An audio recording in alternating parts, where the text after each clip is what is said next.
राखी जी, लगातार एक फुटेज दिखाया जा रहा है कि नरेंद्र मोदी जी सदन में घुस रहे हैं तो कर क्या रहे हैं। हमने 2014 में देखा, जब वो सदन में प्रवेश कर रहे थे तो जमीन पे लौट करके चरण वंदन कर रहे थे सदन का। उसका परिणाम हमने क्या देखा, वो सदन बदल गई। अब उन्होंने 2024 में देश के संविधान को चरण वंदन किया है, तो निश्चित तौर पर अब संविधान बदलने की बारी है। तो उसी की बात हम लगातार करते रहे। ये संविधान बदलने वाले लोग हैं, लोकतंत्र बदलने वाले। आप लगातार उनसे सवाल कर रहे हैं नीतीश कुमार जी के। तीन बार नीतीश कुमार जी ने भारतीय जनता पार्टी को छोड़ा है। एक बार तो तब छोड़ा जब संसदीय दल का नेता भारतीय जनता पार्टी ने नरेंद्र मोदी जी को चुना, रेल मंत्री रहते हुए उन्होंने अपना इस्तीफा दिया। तो सत्ता के लिए गए हो ऐसा नहीं, सत्ता छोड़ के भी गए हैं नीतीश कुमार जी। तो एक बड़ा सोशल मीडिया पे एक पोस्टर बैनर है कि नीतीश जी सबके हैं, ये बहुत वायरल हो रहा है। तो नीतीश जी किसके हैं ये समय समय पे दिखता है। नीति रीति उनकी बदलती रहती है।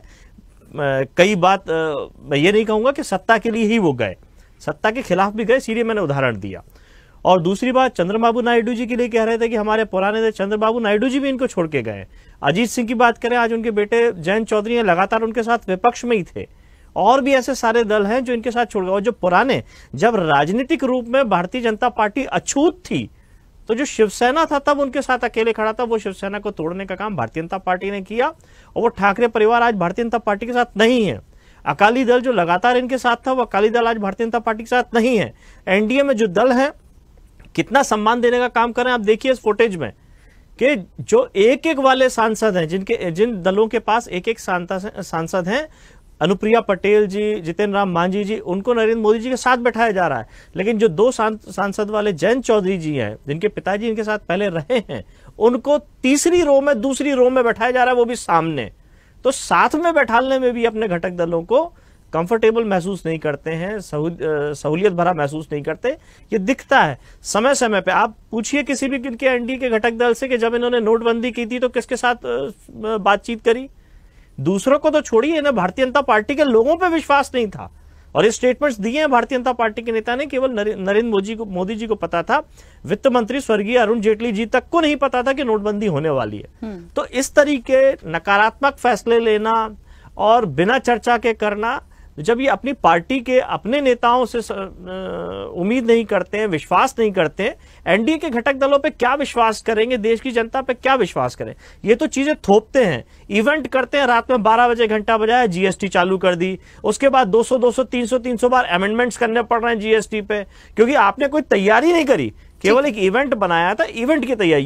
ये आज जो ये कार्यक्रम है, ये भी एक इवेंट है बिना तैयारी के। झगड़े देखिएगा अभी कि किसको लोकसभा का अध्यक्ष बनना है, किसको उपाध्यक्ष बनना है, किसको कौन सा मंत्रिमंडल चाहिए, कौन अंदर से सहारा करेगा, कौन बाहर से करेगा। अभी झगड़े दिखेंगे आपको, क्योंकि अब भारतीय जनता पार्टी के खिलाफत में लोग खड़े होंगे। अभी तक जो 10 साल तक भारतीय जनता पार्टी ने तानाशाही करी और जनता ने जो भरपूर समर्थन दिया, भारतीय जनता पार्टी उसमें खरी नहीं उतरी। इसीलिए अब उनको लंगड़ी सरकार चलाने का मौका दिया जनता ने। और दूसरी बात, एक बात और विशेष है, जनता ने सबको अच्छा परिणाम दिया है।